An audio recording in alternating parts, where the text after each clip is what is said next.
हमारे साथ मंच पर कांग्रेस पार्टी के नेता, पूर्व में रहे मंत्री, पूर्व में रहे सांसद आदरणीय सलीम शेरवानी साहब, आपके और हमारे समाजवादी पार्टी के प्रत्याशी मंत्री ओमकार सिंह यादव जी, यहां पर हमारे साथ मंच पर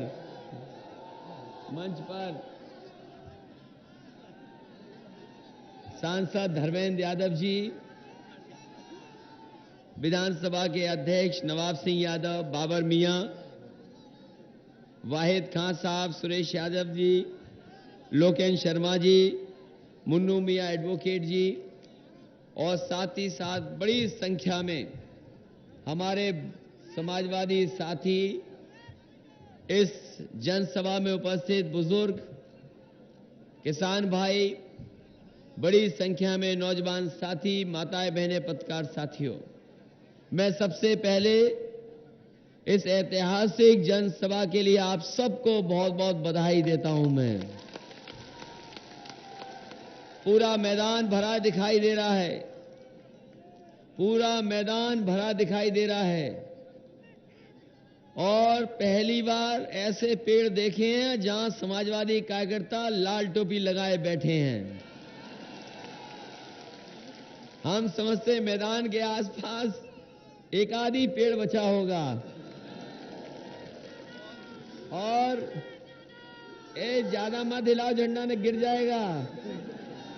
लेकिन मैं जानता हूं ये बधाइयों वाला मामला यहां कोई गिरने वाला नहीं, न टूटने वाला है, इसलिए बधाई। और ये पहले चरण का चुनाव है, दूसरे चरण का और आखिरी दिन है। पहले चरण में तो लोगों ने मन बना लिया था और साइकिल को आगे बढ़ा दिया। अब आपकी जिम्मेदारी है कि इस साइकिल की रफ्तार बढ़ा देना।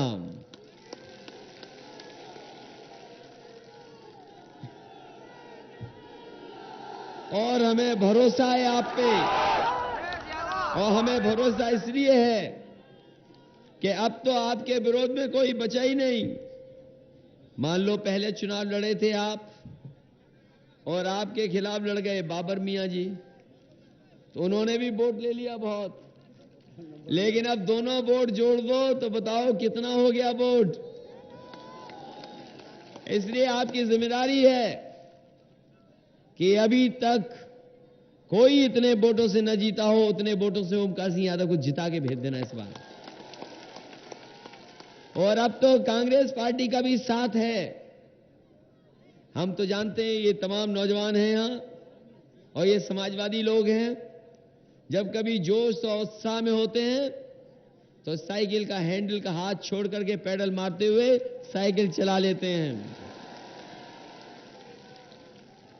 ये तो बिना हैंडल के साइकिल तेज चलाते हैं। और अब तो कांग्रेस पार्टी का हाथ हैंडल पे लग गया है, तो सोचो कितनी तेज चलेगी साइकिल। इसलिए अब साइकिल रुके नहीं, अब तभी रुके जब 300 से पार हो जाएं हम लोग।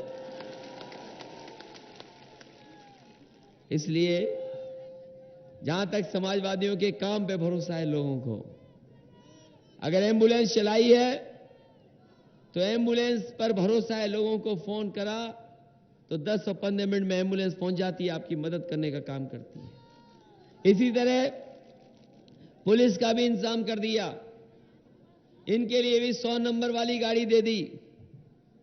और जो पहले तकलीफ होती थी कि फोन उठा नहीं, पुलिस घटना पे पहुंची नहीं और जो मदद मिलनी चाहिए वो मदद नहीं मिल पाती थी, अब आप चाहो कहीं से फोन मिला लेना, दिन रात कहीं घटना हो बता देना और जानकारी मिलने के बाद पुलिस भी 10 और 15 मिनट में आपके पहुंच जाएगी और मदद करने का काम करेगी। हालांकि जो थोड़ी बहुत बुराई है, हालांकि पुलिस के लिए बहुत काम किया समाजवादियों ने। हम तो कहते हैं बताओ इतना किसी ने प्रमोशन किया हो तो बता दो। कभी एक कार्यकाल में किसी मुख्यमंत्री, किसी सरकार में 70,000 से ज्यादा भर्ती नहीं हुई होगी, समाजवादी लोगों ने भर्ती करा के दिखा दी। अब जो थोड़ी बहुत बुराई आती है वो 100 नंबर पे लिखा देना, उस बुराई को भी दूर कर देंगे हम लोग। और जहां तक इनको सुविधा देने का मामला है, हमारी बुआ पे नहीं है भरोसा करेंगे, हम लोगों पे तो कर सकते हैं भरोसा।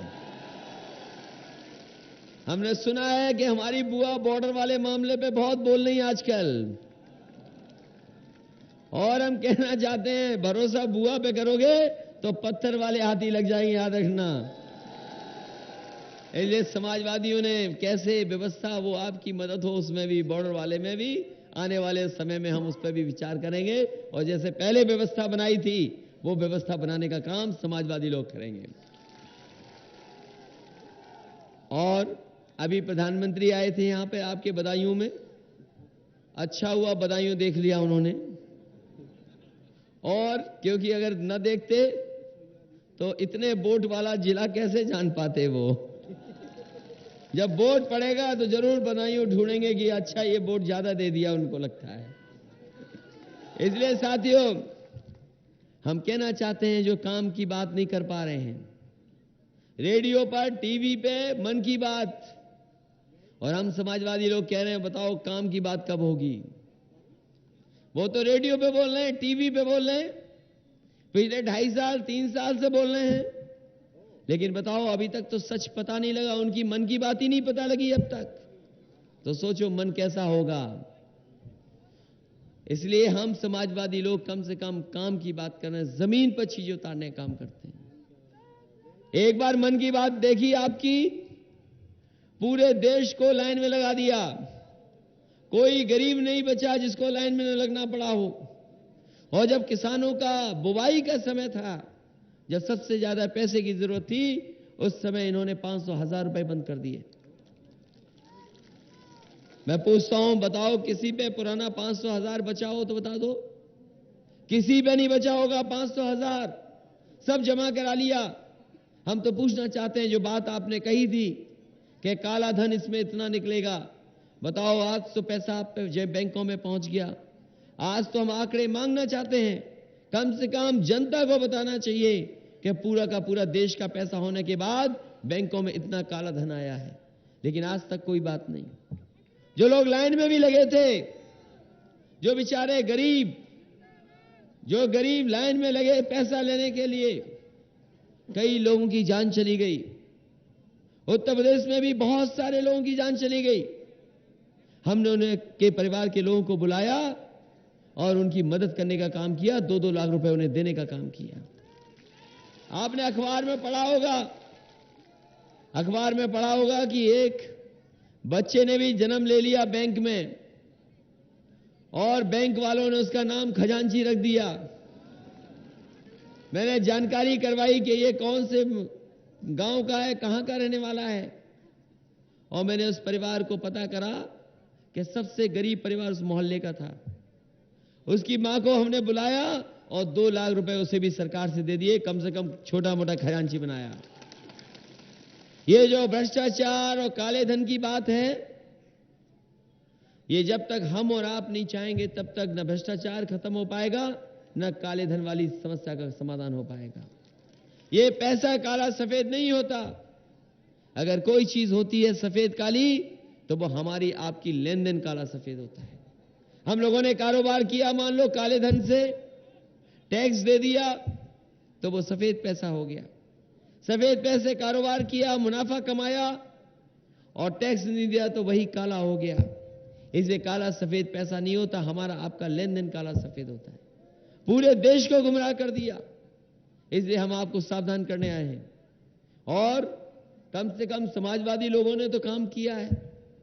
ये बदायूं क्षेत्र और बदायूं जिले से लगाव समाजवादियों का बहुत पुराना है, और जब भी मौका मिला होगा समाजवादियों को, सबसे ज्यादा बदायूं के क्षेत्र को भी काम देने का काम समाजवादियों ने किया है। ये मेडिकल कॉलेज नहीं बन सकते थे। ये मेडिकल कॉलेज एक बार बन जाता है, हमेशा हमेशा के लिए बन जाएगा। हमने बदायूं को भी मेडिकल कॉलेज दिया। आपके सांसद धर्मेंद्र यादव लड़ लड़ करके ले आए मेडिकल कॉलेज। पैरा मेडिकल भी दे दिया। पैरामेडिकल भी दे दिया। और आने वाले समय में हमारे गरीबों का, किसानों का, गांव में रहने वाले लोगों का इलाज कैसे सस्ता हो और सब इलाज यहीं पर हो जाए, ऐसा इंतजाम हम समाजवादी लोग कर करके दिखा देंगे, जिससे आपको कहीं बाहर ना जाना पड़े। ये सुविधाएं दे रहे हैं। लैपटॉप भी बांट दिया, लैपटॉप भी बांट के दिखा दिया, गांव में पहुंचा दिया। और अब तय कर दिया है कि मेधावी छात्र जो अच्छे नंबर पाएंगे, हम उन्हें भी लैपटॉप देने का काम करेंगे। और सरकार से जोड़ने के लिए जानकारी सरकार की आपके पास पहुंच जाए, आपको किसी के चक्कर न काटने पड़े, इसलिए आने वाले समय में समाजवादी लोग स्मार्टफोन भी देने का काम कर रहे हैं, जिससे सरकार से आप सीधे सीधे जुड़ जाओ। कई बार बहुत सारी जानकारी सरकार की आप तक नहीं पहुंचती, और अगर आप कुछ जानना चाहो सरकार से तो वो सरकार नहीं दे पाती जानकारी, इसलिए हम लोग स्मार्टफोन से जोड़ने का काम कर रहे हैं, ये सुविधाएं दे रहे हैं। गांव में कई बार राजनीति केवल कोटेदार को लेकर के हो जाती है, और पेंशन बढ़ा दो, पेंशन घटा दो, उसी में पूरी राजनीति चलती है प्रधान साहब की। इसलिए समाजवादियों ने तय किया आने वाले समय में चाहे हमें कोई सहारा लेना पड़े, चाहे व्यवस्था में कुछ बदलाव लाना पड़े, कम से कम हम अपने गरीबों को पूरा का पूरा राशन दिलवाने का काम समाजवादी लोग करेंगे। वहीं बहुत सारे साथी हैं, बहुत सारे गरीब परिवार हैं, लोहिया आवास दिया है। अभी बहुत सारे गरीब छूट गए होंगे जिन्हें लोहिया आवास नहीं मिल पा रहा होगा, इसलिए अभी तक तो घर बनाने के लिए गरीबों को 70-75 हजार रुपया मिलता था, अब कुछ बढ़ा दिया है। लेकिन उत्तर प्रदेश की सरकार हर गरीब जिस पे घर नहीं है, हम 3,05,000 रुपए देकर के गरीबों को लोहिया आवास देने का काम करेंगे। साथ ही साथ बहुत सारे गरीब हैं जिनको पेंशन नहीं मिल पाई है, हम उन्हें पेंशन दिलाने का काम करेंगे। अभी तो 500 रुपया महीना दे रहे हैं तमाम अपनी गरीब माताओं बहनों को। आने वाले समय में एक भी गरीब नहीं छूटेगा जिसको हम समाजवादी पेंशन से न जोड़ दें, और तय किया है कि आने वाले समय में अब 500 नहीं 1,000 रुपया महीना देने का काम हम समाजवादी लोग करेंगे। इसलिए अभी व्यवस्थाएं बहुत बनानी है। अभी तो केवल सिंचाई का पानी मुफ्त किया है, बिजली का इंतजाम ठीक किया है। शहरों में तो हम कामयाब हो गए 22 से 24 घंटे बिजली देने में। गांव के लिए सब स्टेशन बहुत बना दिए, 14, 16, 18 घंटा पहुंचा रहे हैं। आने वाले समय में गांव में भी 24 घंटे बिजली कैसे पहुंचे, उस दिशा में समाजवादी लोग करेंगे। ये सुविधाएं देने का काम। मंडी बन जाए अच्छी। धान में तो क्योंकि बैंक ने पैसा बंद कर दिया केंद्र सरकार में, धान वाली फसल में हमारे किसानों को कोई कीमत नहीं मिल पाई, बर्बाद हो गया किसान। एक तो नोटबंदी और दूसरी बार कोई व्यवस्था नहीं बना पाई। इसलिए आने वाले समय में हमारे कम से कम जो फसलें आएंगी, गेहूं आएगा, हमने तय कर लिया है कि सरकारी कीमत दिलाने का काम हर कीमत में सरकार समाजवादी लोग करेंगे, जिससे हमारे किसानों की पैदावार का सही मूल्य मिल जाए। मंडी का इंतजाम और बेहतर कैसे हो जिससे सुविधा हमारे किसानों को मिल जाए, उस दिशा में हम लोग काम करेंगे। इसलिए आज आखिरी दिन है चुनाव का प्रचार का, और इतनी बड़ी जनसभा हो तो हमें भरोसा है कि आपकी पार्टी सबसे अच्छे वोटों से जीत के जाने वाली है। हम तो कहेंगे बदायूं को बहुत कुछ दिया, बदायूं को बहुत कुछ दिया, लेकिन छोटे मंत्री बना पाए, बहुत बड़ा वाला मामला नहीं दे पाए। और हम आपको विश्वास दिलाते हैं कि जब प्रधानमंत्री जी कह गए कि बदायूं में कोई काम नहीं हुआ, इस विधानसभा में हम अपने विधायक जी मंत्री ओमकार सिंह जी कहते हैं जो चाहो सो समाजवादी सरकार से करवा लेना, हम समाजवादी लोग आपके क्षेत्र के विकास के लिए करेंगे। इसलिए आप भरोसा दिलाओ, एक एक लोग भरोसा दिलाओ कि इस बार अच्छे वोटों से जिता करके भेजोगे। और कम से कम अब सब हम लोग एक साथ हैं, अगर मंच पे कांग्रेस पार्टी और सब लोग, तो अब तक के सबसे ज्यादा वोट से जिता करके भेज देना। यही निवेदन, यही अपील मैं आपसे करने आया हूं। तमाम अपने समाजवादी साथियों का मैं धन्यवाद देता हूं, आभार प्रकट करता हूं और बधाई देता हूं कि इतने बड़े जनसभा को आपने सफल बनाने का काम किया। साथ ही साथ नौजवान साथियों, ये चुनाव आपका भी है, क्योंकि आने वाले समय में नौकरी और रोजगार का इंतजाम कैसे हो, उस दिशा में हम भरोसा दिलाते हैं, लगातार काम करेंगे जिससे हमारे नौजवानों को नौकरी और रोजगार का इंतजाम हो जाए, जिससे इनके भाग्य, इनका भविष्य भी बेहतर हो जाए। आप सबका बहुत बहुत धन्यवाद, बहुत बहुत आभार प्रकट करता हूं।